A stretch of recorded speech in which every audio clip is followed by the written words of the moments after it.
Gary Groob is our halftime guest here at the Paramount Fine Foods Center for 5-3 Toronto. Gary is the executive director of All Lacrosse all the time, man. He covers everything. As he said, he's the Costco of lacrosse.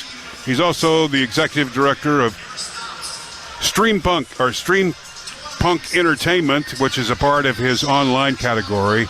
Gary, thanks for joining us. We had a chance to meet each other a couple of weeks ago face-to-face. I followed you a lot with all of your coverage of lacrosse. You do a fabulous job, and, again, tonight, consuming a game like this has got to be pretty exciting for you.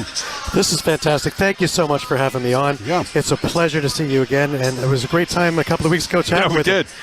We did. Gary, a little bit more for the listeners. How do they get to follow you and give the listeners an idea of the content that you cover in the game of lacrosse?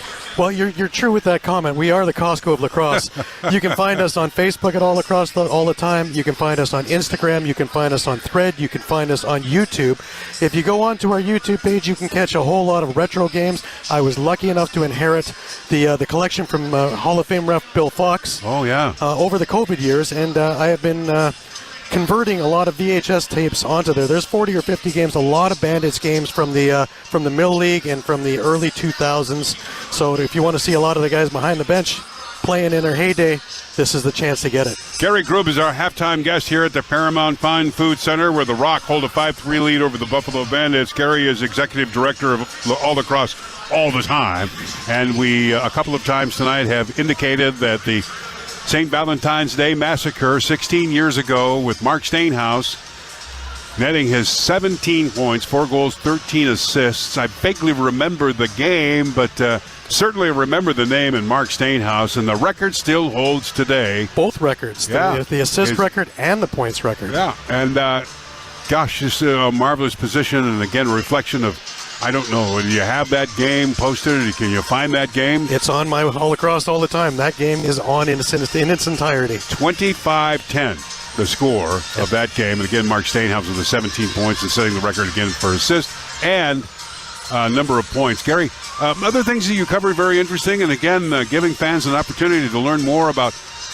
growing talent in the Arena Lacrosse League, and for the guys that are, want to get more time playing and an opportunity maybe to try out for an NLL club.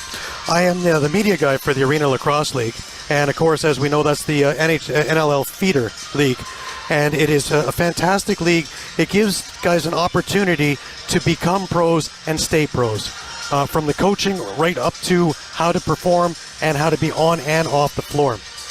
I also do the summer stuff because I work with the Major Series Lacrosse as well as Ontario Series Lacrosse, and I'm the media guy for both of those things. All through summer ball in Ontario, my car gets a lot of mileage. I guess, and what a great year it was in Major Series Lacrosse, and again for Six Nations Chiefs capturing the second Man Cup in as many years. So John Tavares has been very busy. 2 NLL championships and 2 Man Cup championships. Yes, and a lot of the Bandits have been busy with him. Yeah. Steve Priolo's been on there, a number of other guys. And it's just a juggernaut to watch this team, an all-star NLL team in summer ball. Gary Groob, the executive director of Lacrosse all the time, here at the Paramount Fine Food Center at halftime, where the Rock have a 5-3 lead. Let's go focus in on tonight's game. Are you surprised the way the Bandits have been playing?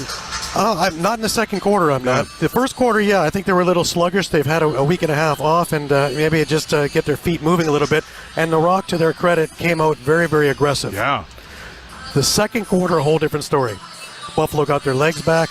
They got aggressive. They used their size, and you saw what happened. 3 goals. They kept the Rock off the board. It's going to be a very interesting second half, and I always give Tavares the little edge there when it comes to changes and little changes at the half. What do you think, Gary, are the Rock doing right in tonight's game? They're getting inside. They're not taking all the outside shots, which always drive me nuts. Yep. And they're getting inside, and they're making Matt Vince move. And they're not letting him get set up and get comfortable. So the more they have him move is the more opportunity for rebounds and more opportunity for finding little nooks and crannies in the net. And it happened in the first quarter. Josh Dog was able to pick a couple of corners because of that. Gary Groob, the executive director of All Lacrosse all the time. He calls it the Costco of lacrosse. I love that. We're at halftime here at the Paramount Fine Food Center. Rock with a 5-3 lead. Let's pull ourselves out of tonight's game and just look league-wide. What is your review of the league play so far, National Lacrosse League so far this year? Well, we thought there was a lot of parity before. Once Panther City disbanded and those players went all over the league, boy, oh boy, did the talent level ever increase on all these teams. Teams like Philadelphia are really moving upward. Teams like Ottawa are moving upward, you know, the former New York Riptide, and they're making a statement now as well. And boy, do they ever have a big defense there. Yeah. But I'm really enthused with the Bandits because they're in midseason form way before midseason happened. Yeah. So if they can stay healthy, this is the litmus test. 12 games in 10 weeks. If they can stay healthy, it really would be a crying shame if they didn't three-peat. Out to the west side of the National Lacrosse League, you've got to tip your hat over to Clint Malarski doing a great job. Mark Malarski doing a great job in Vancouver. Absolutely. And, you know, the last 2 years since he's taken over there, there's a whole different culture there. There's a whole different style there.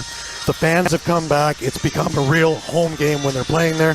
The team is really gravitated around Malowski and his theories. So this is going to be a really great team. They're up and coming.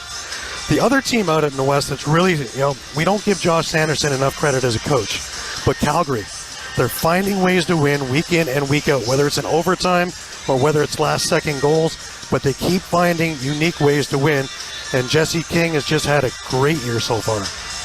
Gary Groob, the executive director of All Lacrosse All the Time, joining us here at halftime, where the Rock hold a 5-3 lead over the Bandits, and we're going around the league to see how things are going. Your overall view of San Diego, Bandits' next opponent tomorrow night at KeyBank Center, and then the Bandits go to San Diego to play the Seals, and then after that they go to Saskatchewan. So two Western teams that the Bandits haven't had a chance to play against, and as I understand, Saskatchewan's playing quite well this year. Saskatchewan is terrific. Derek Keenan, what can you say about him as the evil genius? My goodness. He has been piecing this thing together. I had a talk with him a few months back, just as we were getting into the season, and he loved this chemistry. He was talking about this being the same as when he was building those championship years back around 2015-16. And he's finally got all the pieces in there, and as they grow together, because they're a very young team, but they are really moving together. And isn't having Thomas Kajzik, their goalie, their backup goalie, isn't that a great story? Because out of the blue, you know, he's won a Minto Cup, but he never really had. He had 4 seconds of NLL experience before he got thrust in there when Scigliano had to go off because of his wife having a baby. And he has looked stunning in the 2 games he's played. Gary Groob joining us here at halftime, where the Rock hold a 5-3 lead over the Bandits. And just to give another overview of the league, what do you think so far of the reaction from the fans and the crowds? I mean, Buffalo's done a great job. Obviously, Toronto under constraints because they're playing in a temporary building of over 5,000. But what about the other teams in the league? How is your review of what's going on crowd-wise? You know, there's a lot of cities where the crowds are increasing. Rochester is starting to come back now. Colorado is always the loud house, is the louder house now. Calgary has come back with their fans as well. We talked about Vancouver. Toronto, they're making the most out of a 5,000-seat stadium. It's sold out every single game. It's a must-have ticket now. So it's great to hear these crowds. Saskatchewan, the SaskTel Center is deafening. So these places are all coming back. I love what Brett Fruit has done with the NLL and everything about it, and it's really up on the upswing. Okay, crystal ball, the second half of this game, Buffalo, Toronto. What do you see? What do you know? What do you feel? Buffalo is always known for their early third-quarter runs, and it wouldn't surprise me to see them pop 2 or 3 right off the bat. It quiets this arena down, then Buffalo plays their type of game. I see Buffalo winning this game. Bandits obviously have made some adjustments, and the fans that have come from Buffalo in full attendance tonight here at the Paramount Fine Food Center, giving a round of applause to their club coming back onto the turf, preparing for the second half of play. Gary Groob, thanks so much for joining us. It's a pleasure, John. Thank you, and I look forward to seeing you in Buffalo. Appreciate it very much. We'll be back with the start of the second half after this timeout on 1520 The Bet.